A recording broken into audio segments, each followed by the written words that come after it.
Penalty miss দিয়েই যেন শুরু হলো ব্রাজিলের স্বপ্নভঙ্গ। ম্যাচের একেবারে গুরুত্বপূর্ণ মুহূর্তে পাওয়া পেনাল্টি থেকে গোল করতে ব্যর্থ হয় সেলেসাওরা। সেই একটি সুযোগ হাতছাড়া করার পর থেকেই যেন ম্যাচের গতি বদলে যেতে শুরু করে।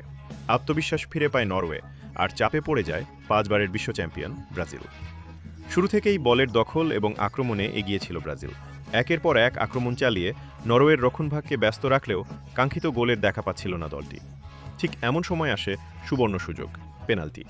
কিন্তু সেই সুযোগ কাজে লাগাতে না পারায় হতাশ হয়ে পড়েন খেলোয়াড়রা, আর গ্যালারিতে থাকা ব্রাজিল সমর্থকদের মুখেও নেমে আসে নীরবতা। অন্যদিকে পেনাল্টি মিসের পর আরও আত্মবিশ্বাসী হয়ে ওঠে নরওয়ে। তারা দ্রুত নিজেদের কৌশল বদলে পাল্টা আক্রমণে মনোযোগ দেয়। দ্বিতীয়ার্ধে দুর্দান্ত এক আক্রমণ থেকে প্রথম গোল করে এগিয়ে যায় নরওয়ে। গোল হজম করার পর ম্যাচে ফেরার জন্য মরিয়া হয়ে ওঠে ব্রাজিল। একের পর এক আক্রমণ করলেও নরওয়ের শক্ত রক্ষণ এবং গোলরক্ষকের দুর্দান্ত পারফরম্যান্সের সামনে বারবার ব্যর্থ হয় তারা। এরই মধ্যে আরেকটি দ্রুতগতির আক্রমণ থেকে দ্বিতীয় গোল করে ব্যবধান বাড়িয়ে নেয় নরওয়ে। তখন ম্যাচে ফিরতে হলে ব্রাজিলের প্রয়োজন ছিল অন্তত 2টি গোল। শেষ সময়ে সর্বশক্তি দিয়ে আক্রমণ চালায় সেলেসাওরা।